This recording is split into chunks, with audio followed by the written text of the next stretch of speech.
Halo, selamat malam pemirsa. One on One kembali menjumpai Anda selama 1 jam ke depan. 8 tahun sudah berlalu kasus pembunuhan yang merenggut nyawa Vina dan Eki, remaja di Cirebon, Jawa Barat.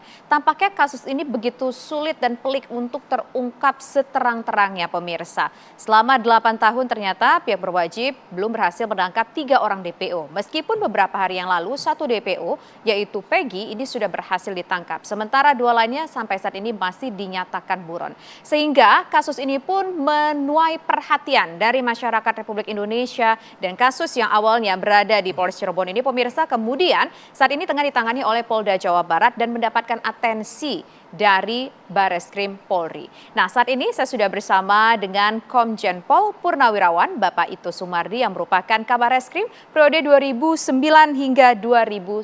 Selamat malam Pak Ito. Selamat malam. Apa kabar Pak Ito? Alhamdulillah baik. Terima kasih Pak Ito sudah bersedia hadir di One on One. Kita akan berbicara mengenai persoalan yang saat ini menarik perhatian bagi masyarakat. Peristiwa pembunuhan yang cukup sadis dialami oleh sepasang remaja, Eki dan juga Vina. Sampai 8 tahun tampaknya sulit sekali untuk mengungkap kasus ini. Apa yang terjadi kalau menurut Pak Ito? Apakah memang karena awalnya kasus ini dianggap tidaklah penting karena orang yang menjadi korbannya adalah masyarakat sipil biasa dan pelakunya adalah segerombolan remaja yang dianggap sebuah remaja yang nakal? Ya, saya kira mungkin perlu saya berikan satu pemahaman kepada masyarakat ya. Bahwa seorang anggota Polri yang khusus ditugaskan di fungsi reserse, itu mereka itu setiap hari menangani lebih dari 1 kasus ya. Dan dalam penanganan kasus ini tentunya ada berbeda-beda tingkat kesulitannya. Nah misalnya kasus yang tertangkap tangan itu sangat mudah. Karena pelakunya ada, barang buktinya ada, kemudian juga motifnya bisa dicari, itu dalam waktu cepat bisa dilakukan satu penuntasan ya. Tapi untuk kasus yang menyangkut Eki dengan Vina almarhum ini, itu memang saya bisa merasakan kesulitan dari penyidik. Kenapa? Karena kasus ini kan sudah dilakukan upaya oleh pihak kepolisian ya dalam hal ini Polres Cirebon, yaitu dengan menangkap 8 orang pelaku, memproses, mengumpulkan bukti-bukti, kemudian juga membuat resume dan menyerahkan kepada pihak jaksa penuntut umum sampai disidangkan dan putusannya itu jelas sudah ada keputusan yang memiliki kekuatan hukum yang tetap. Nah, pada saat proses pemberkasan ini tentunya dari pihak kejaksaan juga selalu memberikan arahan apa yang kurang, apa yang harus dilengkapi. Kenapa demikian? Karena polisi ini kan menetapkan pasal awal yang disangkakan, yaitu pembunuhan berencana ya 340, kemudian pembunuhan 338 dan juga masalah undang-undang anak pasal 81. Nah jaksa ini juga nggak mau sembarangan karena kan mereka nanti akan berjuang di pengadilan untuk bisa membuktikan apakah memang yang dibuat oleh polisi ini baik dari alat bukti maupun resume daripada hasil pemeriksaannya ini itu memenuhi syarat atau tidak. Nah dalam proses penanganan 8 orang ini kemudian berkembang yaitu dengan keterangan 8 orang ini bahwa masih ada teman-temannya yang belum ditangkap, yaitu 3 orang. Sehingga dibuatlah di sana DPO. DPO ini sebetulnya kalau sesuai dengan manajemen penyidikan, Pak, ini harus betul-betul tidak boleh ada namanya data-data yang terlewat, termasuk foto. Karena kan kita ingin supaya masyarakat bisa memberikan masukan ke pihak kepolisian. Nah sekarang orang banyak bertanya kenapa tidak ada fotonya? Karena kita bicara masalah ilmu kriminologi ya, bahwa orang yang berbuat kesalahan itu tidak mungkin dia akan mengakui atau kalau bisa dia berusaha mengaburkan masalahnya. Apalagi kejahatan ini kan dilakukan oleh kelompok ya, sekelompok orang. Tentunya rasa solidaritas dan lain sebagainya mereka, sehingga mereka memberikan identitas yang memang sulit untuk bagi kepolisian membuat identitas DPO sebagaimana yang semestinya. Seperti misalnya ada foto, mungkin kalau ada foto dari dulu udah bisa ditangkap ya. Nah, kemudian mereka mencabut BAP-nya. Ya. Berarti apa keterangan ini kepada DPO ini kan menjadi kabur. Ya. Kemudian mereka mengatakan mereka tidak mengenal 3 orang ini. Nah itu yang saya bilang tadi solidaritas itu atau mereka berusaha menghindarkan kesalahan. Pencabutan BAP itu bisa menjadi sebuah katakanlah sebuah alasan hukum tidak Pak? Tidak, ya jadi begini, pencabutan BAP ini kan kita menggunakan BAP awal yang biasanya pada saat pertama orang memberikan keterangan apa adanya. Kemudian setelah dia dipengaruhi oleh pengacaranya, oleh orang-orang lain mungkin di dalam tahanan, kamu jangan ngaku lagi, cabut aja, dia akan mencabut. Sehingga yang dipakai oleh pihak kepolisian atau penyidik, kemudian penuntut umum, dan juga oleh hakim adalah BAP pertama. Dan di dalam proses persidangan setahu saya, itu ada protes dari pihak pengacara yang Taka kemarin ya, Saka. Yang mengatakan bahwa seolah-olah ada penyiksaan dan lain sebagainya. Nah, sekarang kalau dalam proses pengambilan keterangan, yang pertama kali ditanyakan oleh penyidik, apakah saudara dalam keadaan sehat? Kalau dia mengatakan tidak sehat, itu tidak boleh. Karena tidak berlaku Tapi BAP. kalau keterangan dari Saka yang beberapa hari lalu Pak di TV One juga ya mengatakan bahwa pada saat dia ditangkap, dia bertanya salah saya apa Pak? Tidak dijelaskan pada saat itu. Dan ketika tiba di kantor polisi dia dipaksa untuk mengaku apakah ia terlibat dalam kasus pembunuhan terhadap Eki Pak. Disiksa, dianiaya, disetrum, dipukulin, bahkan mohon maaf ia berkisah bahwa juga disuruh untuk meminum air seni. Itu kan pengakuan yang bersangkutan. Saya juga tentunya tidak asal menyampaikan. Saya harus ngecek juga kan kepada penyidik awal yang tahu. Pada saat itu 2016 muncul 8 foto mereka mukanya babak belur diviralkan. Dan saat itu dilakukan pemeriksaan ya oleh internal ya, fungsi internal.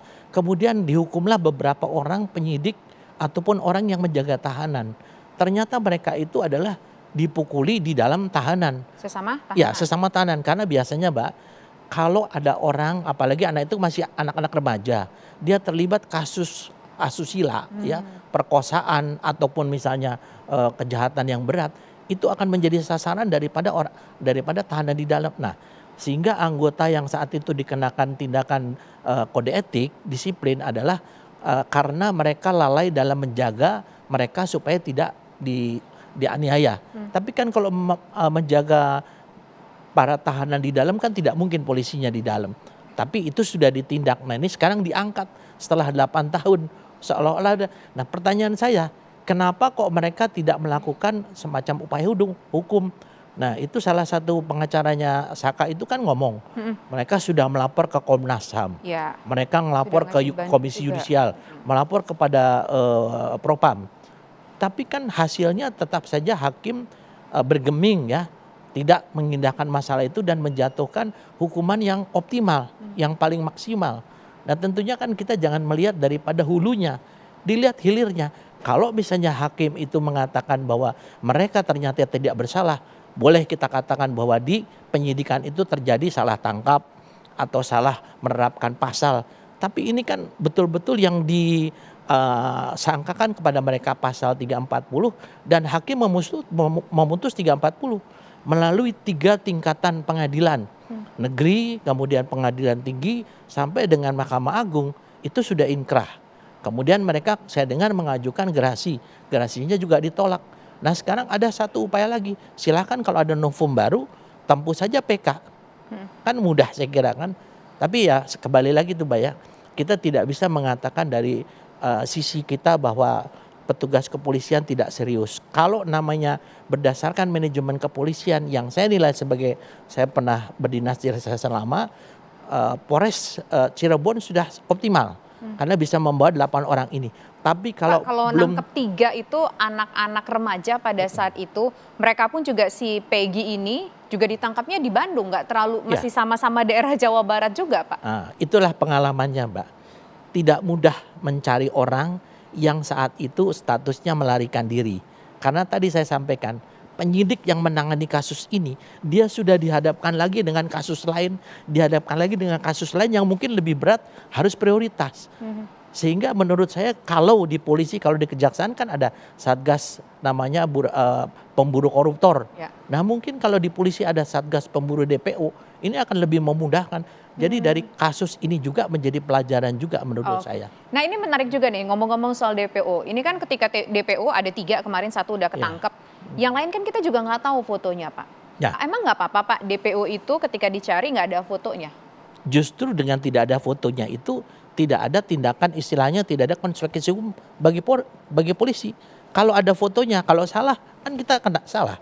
Tapi kalau masih berdasarkan ciri-ciri yang disampaikan oleh para tersangka, itu akan lebih aman bagi kepolisian untuk terhadap konsekuensi hukum yang mungkin kena. Kalau misalnya saya kepada Mbak Tisa, ada identitas orang ternyata fotonya foto Mbak Tisa. Mbak Tisa kan bisa komplain kepada saya kan. menuntut hukum, yaitu tentunya di sini kan dalam azas penyidikan itu ada dua. Satu harus cermat, kedua harus hati-hati, ya. Dan ini semuanya harus didasarkan kepada objektivitas. Karena ini keterangannya dari tersangka, maka kita sulit untuk melihat gambar fotonya apa. Karena kita juga tidak bisa mengira-ngira. Saat itu dikatakan 3 orang ini. Pas didatangi di satu daerah, di sana kepala daerahnya atau RT-nya semua mengatakan tidak ada orang ini. Nah, jadi disinilah mungkin saya harus mengapresiasi ya Polda Jawa Barat yang melakukan eksaminasi pemeriksaan ulang mendasarkan kepada keterangan di dalam berita acara pertama yang belum dicabut, mereka bisa mendapatkan Peggy. Nah, dengan tertangkapnya Peggy ini otomatis tidak ada lagi alasan bagi 8 orang ini mengatakan mereka salah tangkap. Karena Peggy akan menceritakan penangkapan Peggy ini kan didasarkan dari keterangan mereka. Ya, 8. Ya, dari 8 orang ini. Peggy nanti akan cerita perannya dia apa? Sebagai pelaku utamakah? Ataukah mungkin dia hanya bersama-sama? Atau mungkin ada kaitan antara Peggy dengan korban? Kita kan belum tahu ya. Ini sekarang sedang dikembangkan. Oke, ini bicara soal Peggy, Pak. Di luar sana beredar banyak di media sosial begitu, Pak ya. Orang yang meragukan bahwa sebetulnya Peggy ini yang sudah ditangkap saat ini adalah sosok yang memang terlibat dalam kasus pembunuhan terhadap Eki dan juga Vina. Karena apa? Karena beredar pula di media sosial fotonya yang berbeda, Pak. Foto Peggy yang dulu dengan Fedy yang ditangkap itu fotonya juga berbeda. Ada kecurigaan bahwa jangan-jangan polisi salah tangkap. Bagaimana Pak Ito menjawab ini? Tapi nanti dulu ya Pak Ito ya, kita harus jeda terlebih dahulu sejenak pemirsa. Kami kembali sesaat lagi, tetaplah di One on One.